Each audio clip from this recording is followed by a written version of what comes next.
It's the Let's Go Eat and Drink Show with Bill Allred and Jimmy Santangelo. But this time, no Jimmy. We're sure that everything will finally be sorted out and Jimmy will be allowed to return to us soon.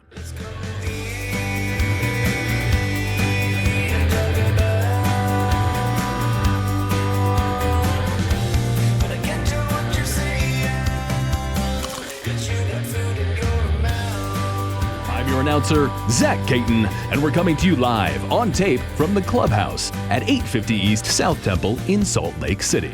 The Clubhouse is a premier location for weddings, corporate parties, wellness events, photo shoots, community fundraisers, musical performances, podcast recordings, and much more. Our guest today is Tyler Ince. Tyler is a concert events organizer who has proved his skill at staging big music festivals over the last decade. He's become a key organizer of the Kilby Bloc Party and most recently, the director of Sublime-Fest. And now, here are your hosts, Bill Allred and, just Bill, my bad. So here we are, ladies and gentlemen, it's the Let's Go Eat and Drink show. We're with our guest, Tyler Ince. That's how you say it? That's how I say it. It's an odd name. Is that German? English. English. Mm-hmm. We'll tell you what Tyler does in just a second, but I also want to point out we're in a different venue than we normally record the show. We're at the Clubhouse on South Temple, and this is the old Ladies Literary Club. This is a beautiful. You've been in here before? Never been in here before. It's amazing, isn't it? Yeah. It's just a wonderful space. It used to be the Ladies Literary Club. I think it opened originally back in 1913. And they would have famous authors would come here, and all these ladies would sit here, and no men allowed. Well, I don't know if they weren't allowed, but it was just, I think the men at that time probably said, oh, that's something that the ladies do. Right. You know, we'll go smoke cigars somewhere. Right. They can talk about it. We'll go to the Alta Club. Yeah, the Alta Club. Yeah, the Alta Club was around. That's right. You ever been to the Alta Club? I haven't. I've not been there as a guest. I've been invited as a guest, but I haven't gone. But I was there once to film some scenes from a movie that Trent Harris was directing. Anyway, the Ladies Literary Club. It says here, I wrote down 650 East South Temple, but that's not right. It's like 8-something South Temple. I'll get it corrected. I'm not going to have that. I wrote it down wrong, I think. But they say it is the house that women built. And just so that people know, this is a venue that is, they host all kinds of events, but if you have like a wedding or maybe you want to do a literary event, you just talk to the management here and they are... Piano recitals. Music recitals would be great here. Yeah, I think they do, as a matter of fact, have piano recitals. This room that we're in is a big, I bet you with the right seating you could put 200. What, you're a concert and festival organizer. How many people could you fit in this room seated? 350 is my 250 guess. Would be my guess. Yeah. Yeah, that'd be my guess too. Yep. There's one other thing that's different about the Let's Go Eat and Drink show today. Our co-host Jimmy Santangelo is not with us. Yeah. He was otherwise committed, I guess. Yeah. Or he has been committed. Yeah, he just got home from Scotland today. And he has been committed to some institution or another. I'm not sure what it is. That's so we're going to talk to Tyler. He's been a guest on the show before. Tyler Ince. He is at present working as the organizer, the festival director of the Sublime-Fest, which is coming up this weekend. And so let's go back in your past here. You used to work in construction, you used to work in, and it says here you worked at one of the NSA data center? Yeah. Did you work, you worked building it, not? Building it. So I was in charge of like the safety with the Army Corps of Engineers. I worked with a private company. Yeah. And so I helped oversee the safety and the day-to-day to make sure people didn't have any injuries. Yeah, so you were a working guy. Working guy, blue-collar guy for sure. Used to working with your hands and being on scaffolding and wielding a hammer and all of that kind of shit. Telling people to put on hard hats. And then now you don't do that anymore, except you probably do that still on occasion. It's the same thing. Working with a festival. It's just so much cooler. Yeah. So what happened? Was Kilby the first thing you ever did? No, I went off. I worked with Bonanza and Reggae Rise Up here in town. How did you get into that? So my brother passed away, and he was really good friends with Danny Bateman, and Vaughn, who were doing Bonanza and Reggae Rise Up, and he was going to come back from California and work for their concert, but he ended up passing away in July, and so they invited me to go up and be part of the crew. It was like a feeling like, hey, it'd be fun for you to come be close to everybody. Everybody can feed off your energy. At the same time, it would be really good for you to be able to see like what your brother And everybody did. knew your brother and liked your brother, and that was part of the motivation. That was part of the motivation. The spirit of your brother would be there in you. But essentially, were you hired just to be kind of a I was a grunt? runner. Yeah. I was a runner, and I kind of showed up early like I did today, and was just like, hey, I'm here to help, you know. And I just noticed that the sites and everything as I got through the first event, seeing they need power, they need tents, they need water, they need restrooms, they need fencing. So what? Tell me, describe where you were exactly and what the event was. So it was Bonanza Camp Out. It was up at River's Edge Campground, right on the south side of Jordanelle, Okay. in Heber Valley. Yeah. So you get there and they're woefully unprepared. I wouldn't say woefully unprepared, but just they don't know you only know what you know, right? Yeah. And there was a couple guys there that kind of knew what needed to happen, but as collectively as a vision, I don't think everybody knew. But anyway, I saw that there was a spot for me to like have a home. And I was like, I could do the same thing I'm doing in commercial construction, and I could do it with site management, and I could come do that with live events. And so as I got to know everybody. So when you were in construction, you would work your way into being a site manager. You didn't have to do a lot of the hammering and getting on scaffolding. You told other people where to do it. I build the teams. Yep. Yeah. That's fascinating. And why did you think this would be a better career move? Was it because you thought it can't be because you thought there would be more money in it? I knew immediately there wouldn't be more money because most of the time I was doing stuff for free. Yeah. Right? We all know that. I mean, you did Big Ass Show. You know, there's not a lot of money in it for everybody, and because artists and agents take it all. But there was something that was part of like that grieving process for me that helped me feel close to my brother. Yeah. And I think just like growing up in Park City, I grew up in Park City, so I was around tourism and hospitality, and that kind of just hit those notes for me too. And I liked it a lot more. I just felt like here we are like building these things for people to come fall in love, meet new people, connect, and like see their favorite artists, get high. Take off their tops. All the things, right? And we like give them the playground to do all of that. And it's great to be part of something that brings people together. Now as we get into this information age with like AI and where people are so thirsty for human connection, like I'm very grateful that I do what I do. No, that first event you worked on, you got paid a little bit of money, I would take it, but not. I think I made like $250 for the weekend. And it was a success. It was a success. And then how did you advance after that? Did somebody say to you, hey kid, you got moxie? Yeah, they're like, hey, we should have you come out and do this at Lost Lands. And hey, we should have you come out and do this over here. And hey, you should come out and... Explain quickly to people what Lost Lands is. So Lost Lands is a EDM music festival, so a dance music festival. I call it like Disneyland for dubstep. Yeah. And it's full of, I think when I was out there, we had like 150 animatronic, built to scale dinosaurs. Yeah. Every seamstress and tailor is brought in from the Midwest in that area to come in sew dinosaurs together on these steel skeletons. Our producer has described it to me. It seems it's almost unfathomable to me because I don't know shit from that kind of music, that kind of experience, and the following that it has. I mean, it's people enormous. come from all over the world to come to this little dunk town in Ohio, is it? Mm-hmm. Yeah, and they for a week or something like that. For a weekend. Just a weekend. Yeah. And it's just nonstop. Nonstop. So, what did you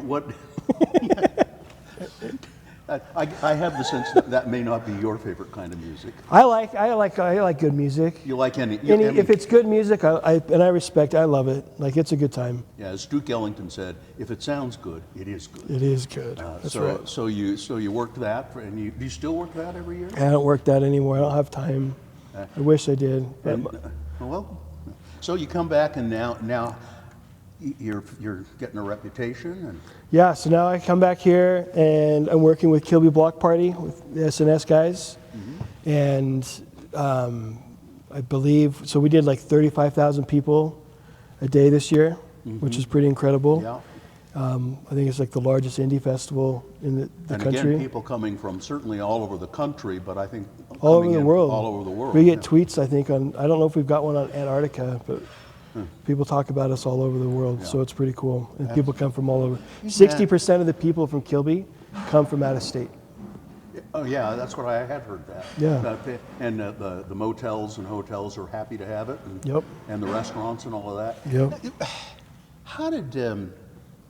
How did that evolve? Do you know? Because I mean, you weren't on Kilby is just this little place down at the end of It's a little venue. well, it's a court. Yeah. Down a dead end road and little venue. I've only been there a couple of times, and maybe you could get 100 people in there. Yeah. How did that 150, 200 people. jump into?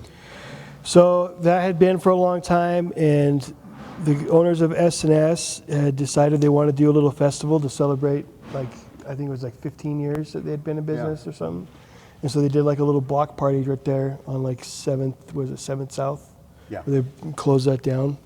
And they had some bands come out, and they're like, hey, this is kind of cool, let's do it again. It was just kind of like a pop-up show. Yeah. Nothing crazy. And the second year they did it, and then the third year, COVID happened, and then they decided to come back in 2022, 2021? Something like that. 22. And they did it at Library Square, which is now called the Civic Center. Yeah. And they had 4 stages, and it was right when concerts are coming back, and they sold out like within like a week. I was there. Great show. It was Yeah. very mellow. I went to that show, and I was like, man, this is mellow compared to like all like the punk rock stuff I'd been around and dubstep.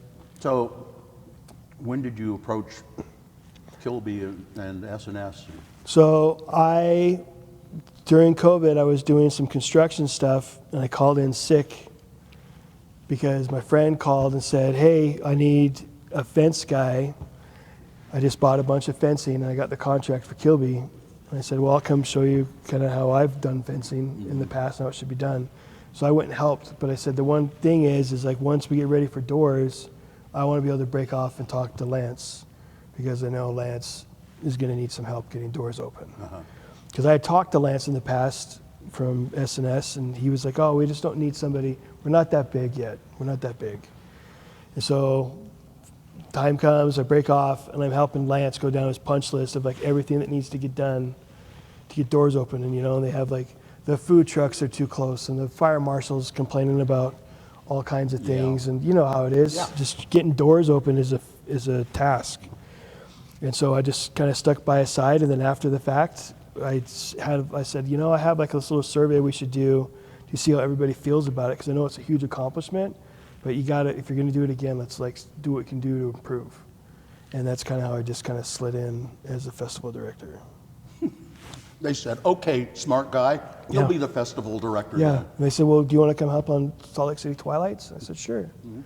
And then before I know it, we were hosting meetings for Kilby Bloc Party. So are you now, are you an independent contractor essentially? Yeah. So, I have my hands in like a bunch of different things. You know how it is in this Yeah. business. yeah. You got to be flexible and diversify, because So you're an independent and you like to organize festivals, but what else does Tyler Ince do? so I'm working on some like software tech right now for that called Master Grid, and that's like it's like a giant spreadsheet that has a live map. And basically, like, you can go in and plan and have like a live map of everything in your surrounding areas and communicate with the team all from like one platform, instead of having like 25 different spreadsheets and CADs and different programs. Everything's like So bam, this is one to spot.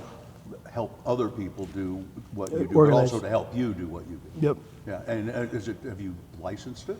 We're getting it off the ground. We've got F1 is doing it right now. So yeah. we've got them, and a bunch of other festivals are starting to like come on board. Once they see it, they're like, oh, this is pretty cool.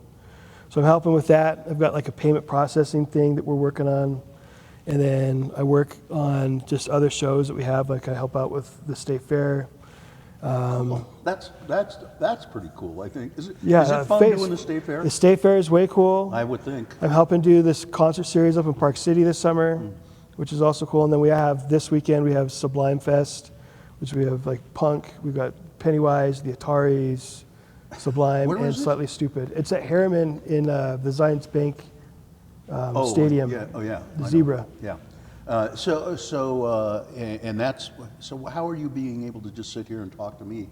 It's coming up, aren't you busy? I build good teams, I guess. You know, I've got Jake Stone's, you know Jake. Yeah. So Jake's the one helping and doing like. He's very helpful too. He's holding all the hands and shining the way up there Yeah. in Harriman. So Yeah.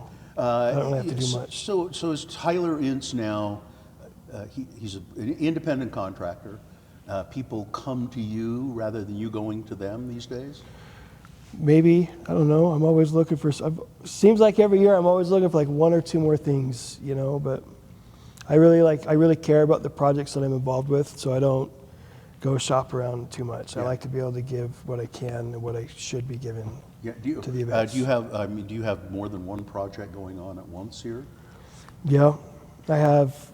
So I've got Salt Lake City Twilights, and I have. So we have a show. Twilight. We have a show on Friday. Saturday's Sublime-Fest, and then next week I've got the Park City stuff, and then we also have like Red West coming up in October, and then we start planning Kilby right now too. Do you have your own employees, or do you just have sort of people that when it's time to organize a show, you call them? We kind of have just like festival in a box, and so I've already got the people ready to go every single time. So you do. So I don't employ them. I don't know if I would say I employ them, but I have a team of people, of other independent contractors. So it's like, what is it, like Power Rangers come together, whatever it is. Yeah. Mighty Morphin Power Rangers. There you go. Assemble! Assemble. Yeah. So the day comes. Sublime-Fest opens up this weekend, and is your job then you can sit there and go, my work is done here. With Jake there, yeah, probably. I don't know. Really? Maybe. He's pretty energetic. He's pretty energetic. Yeah. He gets after it. I don't know. This week, so one of the things that I did with the Sublime-Fest is we brought that promoter in. They're called Brouhaha. Mm-hmm. And so we brought them in to help bring the festival. So we're just kind of like, I'm just kind of helping them find the venue, and I'm kind of consulting and helping them work with the venue. But Jake makes that very easy. So you're finding this still fun? Yep. Do you deal much with the artists? Yeah. On day of show stuff, yes, I do. And then I'm also like in charge of, I oversee like the artist relations and all that. So, but the more I deal, the better my artist relations person is, the less I have to deal with the artist. Have you got one really good artist story and one really bad artist story? That's dangerous. I know. Yeah, the good one, that's probably not bad. There's somebody that you had just a wonderful experience with. The good ones, luckily there's so many good ones. Yeah. One of my favorites stories with artists was I was filling in as a runner for Atmosphere, who's like that Sean was Slug, first concert, Atmosphere, Slug, right? And so he's from Minnesota. My brother lives in Minnesota, and so we started talking. But I just realized and learned like what a big Prince fan he was. Mm-hmm. Really, big Prince fan. Like he can talk Prince B-sides all day long until the cows come home. But his favorite thing to do every day was he was always looking at apps and different things that he could like use to connect with his family and his kids while he was on the road. Mm-hmm. So we'd like pull over and he'd be like talking to his kids about the planets that he could see from being up in Park City, you know, like with the open sky and stuff. Cool. Like just stuff like that. Like that's the kind of stuff that hits like the warm and fuzzies for me, is when you just realize that people are good people. You know? You probably don't want to tell a bad story. I don't know if I want to. It's could- dangerous. If you could maybe just not really say who it was, but just what happened. One year, we had an artist who wouldn't. So you always hear about the nightmare artists, like, oh, we have to have like the green M&Ms or whatever, right? Which I've never really seen one of those writers. So I don't know if that green M&Ms thing is just a myth. Yeah, gotta have Got- only green M&Ms. Only in the green bowl, M&Ms yeah. in the bowl. But apparently there was a specific color of SUV and a type of SUV that needed to be picked up. Makes And you wonder, doesn't it? the driver needed to be wearing a suit. He couldn't be like a site operations person or a stagehand that's just filling in as a runner, Yeah. right? They had to be like in a suit. And so while we're trying to get that individual on the stage, the driver had to go and go to the Park City outlets, go to the Polo outlet, get a suit. While he's in there doing that, the rental car company's coming up, dropping off the right color of SUV, and then going back to the hotel, and then driving to Heber. And while he's driving down to Heber, he's driving too fast. He starts to get pulled over, and the artist says, "If you pull over, I'm not playing." And they got like 10 minutes to be on stage.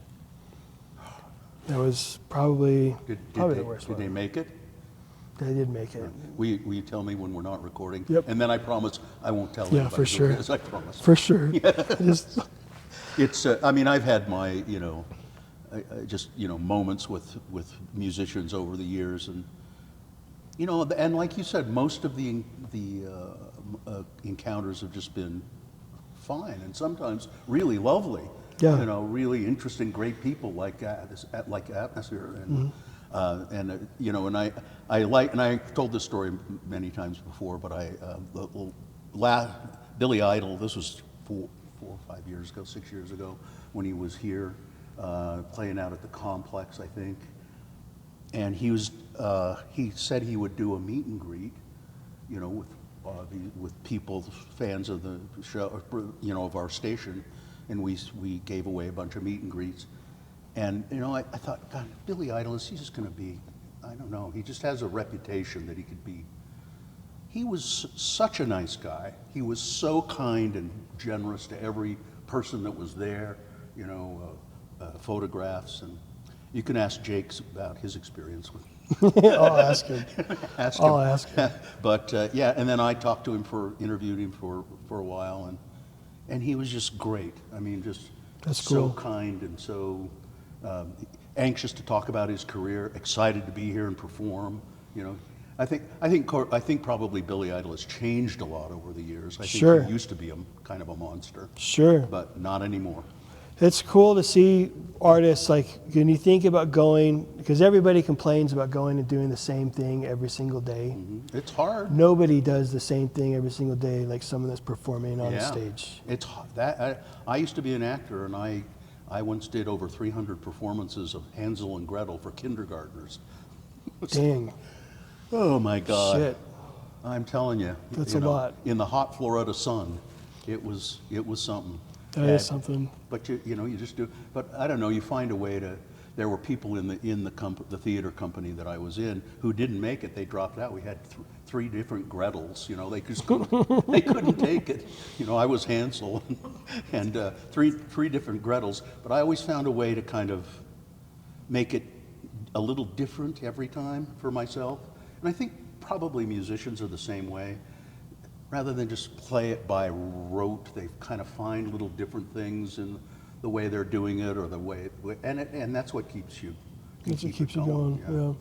It's pretty amazing too, isn't it, that somebody like you, who's a festival organizer and a concert organizer, you're in more demand than ever because of the way the music industry has changed. Yeah. Everybody is on tour all the time, because that's the only way they're making much money anymore. Yep. Used to be the record sales, and now they make money with the live performances where they can. Yep. I mean, God, Candlebox is in town soon. Candlebox. I know. It's What? crazy. Candlebox. It's crazy. And I mean, I like Candlebox. I think the song they had, sort of a hit, was "Just for You." Is that the one? Do you or have you always been a real appreciator of rock music and alternative music? I always loved like the theory of music. My grandmother was a piano teacher, and so we always did. We always had like music theory classes on like weekend stuff with the groups. Did she make you take lessons? She made, yeah, it was you all had mandatory. to do We it. all took lessons, and it was all classical stuff. And I never practiced enough to like Sure. be able to do it now. But that made me appreciate the stories that people wrote, and the composers would have. And so I've always been fascinated with like what moved you to write that, and what moved you to express that way. Yeah. So Sublime-Fest coming up this weekend, and any kind of, I don't know, anything you want to say about that? Or what We've it's got a gonna be? good crowd. I think we're just a little bit over like 5,500 tickets Pre-sale. sold, pre-sold. Tickets like $89 for GA, $200 for VIP, and That's a pretty good price, though. a lot of shade up there because it's in a soccer stadium, so you got shade on both sides. And we've got a really large stage. Sublime's bringing a really big. They've got a new album out. You put it in the middle or at one end? It's at one end. We have two stages. So we have one at one end, the main stage, and we have another stage. It's just a small one that's right behind front of house, so the like the little sound booth, whatever people call it. And are people going to be on the field as well as in the Yep. stands? People will be on the field, and then they can walk up in the stands and hang out if they want to get some shade. Lots of food, lots of drinks, lots of vendors. Should be a good time. It's going to be hot, but well, actually, it's cooling off a little bit this weekend. Could be a little wet. Could be It's soggy. it's kind of scary doing outdoor. You must have some stories about doing all these outdoor shows that you do, and all of a sudden the weather changes on you. Oh, have you been to Kilby Block Party? I have. You I gotta have have you not come been out. it. You I gotta haven't come been. out because you know how the Mormons prayed for rain, right? Sure. In Utah, all you have to do to get rain is schedule a music festival. Or have general Or conferences. have general That's what conference. they used to say. Yeah. When the Mormons meet, the Yeah. heavens weep. The heavens weep. But yeah, we've had things where everything was great. Like we'll have sunshine from like 3 p.m. and then I'll walk outside at 8 o'clock just to go meet the headliners camp to make sure everything's going good before they go on stage. And like the wind will pull the door open on me and I'm just like, shit, here we go, like, and we're juggling stuff and watching. We've got the National Weather Service and everybody's there, and we've got the University of Utah on the phone. We've got the airport on the phone. We're sitting there watching this storm that's coming in around Great Salt Lake. And we know that if it doesn't hit the University of Utah, then it's going to hit us. But if it hits the U, then it skipped us. And so the airport will get pounded, and then we're just sitting there waiting. And then all of a sudden the U of U will be like, oh, we just got hit by, whatever. And we're like, okay, let's go. Okay, We're good to go. Good. Yep. Man, it's a remarkable job you have. It's fun. You're lucky, I think, because you're doing what you love, and Very lucky. that's more than most of us.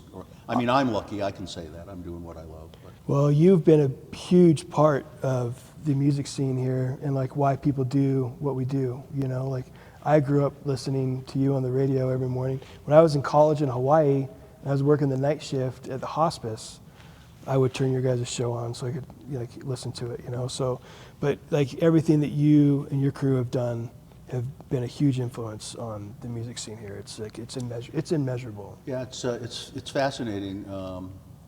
I have it right here, as a matter of fact. So Howard Jones is coming to town with English Beat and I can't remember who else. They'll be here soon, and I realized that here. I'll show you this picture, as a matter of fact. That I've met. I've been with Howard Jones many times, and I've actually been in his house in England, and this is a picture of me and Carrie. Oh, there it is. At a hotel room in London with Howard Jones. Get out of here. Isn't that amazing? Wow. Carrie looks so young.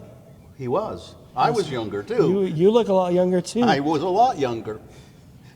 Carrie, yeah, that's crazy. Yeah, we went to. I think and a couple of times we went to Howard Jones' house outside of London in a place called Maidenhead.